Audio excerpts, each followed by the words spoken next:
Atos dos Apóstolos, capítulos 12, 13 e 14.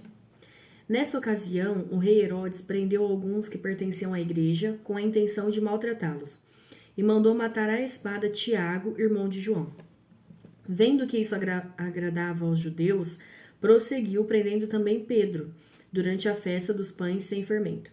Tendo-o prendido, lançou-o no cárcere, entregando-o para ser guardado por 4 escoltas de 4 soldados cada uma. Herodes pretendia submetê-lo a julgamento público depois da Páscoa. Pedro, então, ficou detido na prisão, mas a igreja orava intensamente a Deus por ele. Na noite anterior ao dia em que Herodes iria submetê-lo a julgamento, Pedro estava dormindo entre 2 soldados, preso com 2 algemas, e sentinelas montavam guarda à entrada do cárcere. Repentinamente apareceu um anjo do Senhor e uma luz brilhou na cela. Ele tocou no lado de Pedro e o acordou. Depressa, levante-se, disse ele. Então as algemas caíram dos punhos de Pedro. O anjo lhe disse: vista-se e calce as sandálias. E Pedro assim fez. Disse-lhe ainda o anjo: ponha a capa e siga-me. E saindo Pedro o seguiu, não sabendo que era real o que se fazia por meio do anjo. Tudo lhe parecia uma visão. Passaram a primeira e a segunda guarda e chegaram ao portão de ferro que dava para a cidade. Este se abriu por si mesmo para eles e passaram. Tendo saído, caminharam ao longe de uma rua e de repente o anjo o deixou. Então Pedro caiu em si e disse: agora sei, sem nenhuma dúvida, que o Senhor enviou o seu anjo e me libertou das mãos de Herodes e de tudo o que o povo judeu esperava. Percebendo isso, ele se dirigiu à casa de Maria, mãe de João, também chamado Marcos, onde muita gente se havia reunido e estava orando. Pedro bateu à porta do alpendre e uma serva chamada Rode veio atender. Ao reconhecer a voz de Pedro, tomada de alegria, ela correu de volta, sem abrir a porta, e exclamou: Pedro está à porta. Eles, porém, lhes disseram: você está fora de si, insistindo ela em afirmar que era Pedro. Disseram-lhe: deve ser o anjo dele. Mas Pedro continuou batendo, e quando abriram a porta e o viram, ficaram perplexos. Mas ele, fazendo-lhe sinal para que se calassem, descreveu como o Senhor o havia tirado da prisão e disse: contem isso a Tiago e aos irmãos. Então saiu e foi para outro lugar. De manhã, não foi pequeno o alvoroço entre os soldados quanto ao que tinha acontecido a Pedro. Fazendo uma busca completa e não o encontrando, Herodes fez uma investigação entre os guardas e ordenou que fossem executados.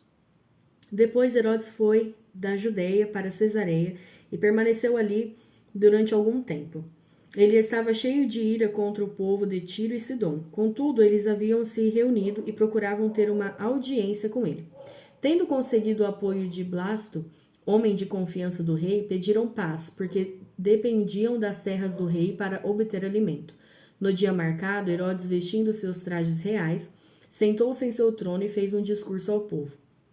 Eles começaram a gritar: é voz de Deus e não de homem, visto que Herodes não glorificou a Deus. Imediatamente, um anjo do Senhor o feriu e ele morreu, comido por vermes. Entretanto, a palavra de Deus continuava a crescer e a espalhar-se. Tendo terminado sua missão, Barnabé e Saulo voltaram de Jerusalém, levando consigo João, também chamado Marcos. Na igreja de Antioquia havia profetas e mestres: Barnabé, Simeão, chamado de Níger, Lúcio de Cirene, Manaém, que foi criado com Herodes, o tetrarca, e Saulo. Enquanto adoravam o Senhor e jejuavam, disse o Espírito Santo: separem-me Barnabé e Saulo para a obra a que os tenho chamado. Assim, depois de jejuar e orar, impuseram-lhes as mãos e os enviaram. Enviados pelo Espírito Santo, desceram a Seleucia e dali navegaram para Chipre. Chegando em Salamina, proclamaram a palavra de Deus nas sinagogas judaicas. João estava com eles como auxiliar. Viajavam por toda a ilha até que chegaram a Pafos. Ali encontraram um judeu chamado Bar-Jesus, que praticava magia e era falso profeta. Ele era assessor do procônsul Sérgio Paulo. O procônsul, sendo homem culto, mandou chamar Barnabé e Saulo, porque queria ouvir a palavra de Deus. Mas Elimas, o mágico, esse é o significado do seu nome, opôs-se a eles e tentava desviar da fé o procônsul. Então Saulo, também chamado Paulo, cheio do Espírito Santo, olhou firmemente para Elimas e disse: filho do diabo e inimigo de tudo o que é justo. Você está cheio de toda espécie de engano e maldade. Quando é que vai parar de perverter os retos caminhos do Senhor? Saiba agora que a mão do Senhor está contra você, e você ficará cego e incapaz de ver a luz do sol durante algum tempo. Imediatamente vieram sobre ele névoa e escuridão, e ele, tateando, procurava quem o guiasse pela mão. O procônsul, vendo o que havia acontecido, creu profundamente impressionado com o ensino do Senhor. De Pafos, Paulo e seus companheiros navegaram para Perge, na Panfilha. João os deixou ali e voltou para Jerusalém. De Perge prosseguiram até Antioquia da Pisídia. No sábado, entraram na sinagoga e se assentaram. Depois da leitura da lei e dos profetas, os chefes da sinagoga lhes mandaram dizer: Irmãos, se vocês têm uma mensagem de encorajamento para o povo, falem. Pondo-se em pé, Paulo fez sinal com a mão e disse: Israelitas e gentios que temem a Deus, ouçam-me. O Deus do povo de Israel escolheu nossos antepassados e exaltou o povo durante a sua permanência no Egito. Com grande poder os fez sair daquele país e os aturou no deserto durante cerca de 40 anos. Ele destruiu 7 nações em Canaã e deu a terra delas como herança ao seu povo. Tudo isso levou cerca de 450 anos. Depois disso, ele lhes deu juízes até o tempo do profeta Samuel. Então o povo pediu um rei, e Deus lhe deu Saul, filho de Quis, da tribo de Benjamim, que reinou 40 anos. Depois de rejeitar Saul, levantou-lhes Davi como rei, sobre quem testemunhou: Encontrei Davi, filho de Jessé, homem segundo o meu coração. Ele fará tudo o que for da minha vontade. Da descendência desse homem, Deus trouxe a Israel o Salvador Jesus, como prometera. Antes da vinda de Jesus, João pregou um batismo de arrependimento para todo o povo de Israel. Quando estava completando a sua carreira, João disse: Quem vocês pensam que eu sou? Não sou quem vocês pensam, mas eis que vem depois de mim aquele cujas sandálias não sou digno nem de desamarrar. Irmãos, filhos de Abraão e gentios que temem a Deus, a nós foi enviada esta mensagem da salvação. O povo de Jerusalém e seus governantes não reconheceram Jesus, mas ao condená-lo cumpriram as palavras dos profetas, que são lidas todos os sábados. Mesmo não achando motivo legal para uma sentença de morte, pediram a Pilatos que o mandassem executar. Tendo cumprido tudo o que estava escrito a respeito dele, tiraram-no do madeiro e o colocaram num sepulcro. Mas Deus o ressuscitou dos mortos, e por muitos dias foi visto por aqueles que tinham ido com ele da Galileia para Jerusalém. Eles agora são testemunhas dele para o povo. Nós lhes anunciamos as boas novas. O que Deus prometeu a nossos antepassados, ele cumpriu para nós, seus filhos, ressuscitando Jesus, como está escrito no Salmo 2. Tu és meu filho, eu hoje te gerei. O fato de que Deus o ressuscitou dos mortos para que nunca entrasse em decomposição é declarado nessas palavras: Eu lhes dou as santas e fiéis bênçãos prometidas a Davi. Assim ele diz noutra passagem: Não permitirás que o teu santo sofra decomposição. Tendo, pois, Davi servido ao propósito de Deus em sua geração, adormeceu, foi sepultado com seus antepassados e seu corpo se decompôs. Mas aquele a quem Deus ressuscitou não sofreu decomposição. Portanto, meus irmãos, quero que saibam que mediante Jesus lhes é proclamado o perdão dos pecados. Por meio dele, todo aquele que crê é justificado de todas as coisas das quais não podiam ser justificados pela lei de Moisés. Cuidem para que não lhes aconteça o que disseram os profetas. Olhem, escarnecedores, admirem-se e pereçam, pois nos dias de vocês farei algo que vocês jamais creriam se alguém lhes contasse. Quando Paulo e Barnabé estavam saindo da sinagoga, o povo os convidou a falar mais a respeito dessas coisas no sábado seguinte.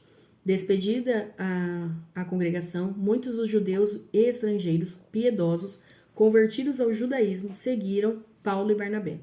Estes conversavam com eles, recomendando-lhes que continuassem na graça de Deus. No sábado seguinte, quase toda a cidade se reuniu para ouvir a palavra do Senhor. Quando os judeus viram a multidão, ficaram cheios de inveja e, blasfemando, contradiziam o que Paulo estava dizendo. Então Paulo e Barnabé lhes responderam corajosamente: Era necessário anunciar primeiro a vocês a palavra de Deus. Uma vez que a rejeitam e não se julgam dignos da vida eterna, agora nos voltamos para os gentios. Pois assim o Senhor nos ordenou: Eu fiz de você luz para os gentios, para que você leve a salvação até os confins da terra. Ouvindo isso, os gentios alegraram-se e bendisseram a palavra do Senhor, e creram todos os que haviam sido designados para a vida eterna. A palavra do Senhor se espalhava por toda a região, mas os judeus incitaram as mulheres piedosas de elevada posição e os principais da cidade, e provocando perseguição contra Paulo e Barnabé, os expulsaram do seu território. Estes sacudiram o pó dos seus pés em protesto contra eles e foram para Icônio. Os discípulos continuavam cheios de alegria e do Espírito Santo. Em Icônio, Paulo e Barnabé, como de costume, foram à sinagoga judaica. Ali falaram de tal modo que veio a crer grande multidão de judeus e gentios. Mas os judeus que se tinham recusado a crer incitaram os gentios e irritaram-lhes os ânimos contra os irmãos. Paulo e Barnabé passaram bastante tempo ali, falando corajosamente do Senhor, que confirmava a mensagem de sua graça, realizando sinais e maravilhas pelas mãos dele. O povo da cidade ficou dividido. Alguns estavam a favor dos judeus, outros a favor dos apóstolos. Formou-se uma conspiração de gentios e judeus com seus líderes para maltratá-los e apedrejá-los. Quando eles souberam disso, fugiram para as cidades licaônicas de Listra e Derbe e seus arredores, onde continuavam a pregar as boas novas. Em Listra havia um homem paralítico dos pés, aleijado desde o nascimento, que vivia ali sentado e nunca tinha andado. Ele ouvira Paulo falar. Quando Paulo olhou diretamente para ele e viu que o homem tinha fé para ser curado, disse em voz alta: Levante-se, fique em pé. Com isso, o homem deu um salto e começou a andar. Ao ver o que Paulo fizera, a multidão começou a gritar em língua licaônica: Os deuses desceram até nós em forma humana. A Barnabé chamavam Zeus e a Paulo Hermes, porque era ele quem trazia a palavra. O sacerdote de Zeus, cujo templo ficava diante da cidade, trouxe bois e coroas de flores à porta da cidade, porque ele e a multidão queriam oferecer-lhe sacrifícios. Ouvindo isso, os apóstolos Barnabé e Paulo rasgaram as roupas e correram para o meio da multidão, gritando: Homens, por que vocês estão fazendo isso?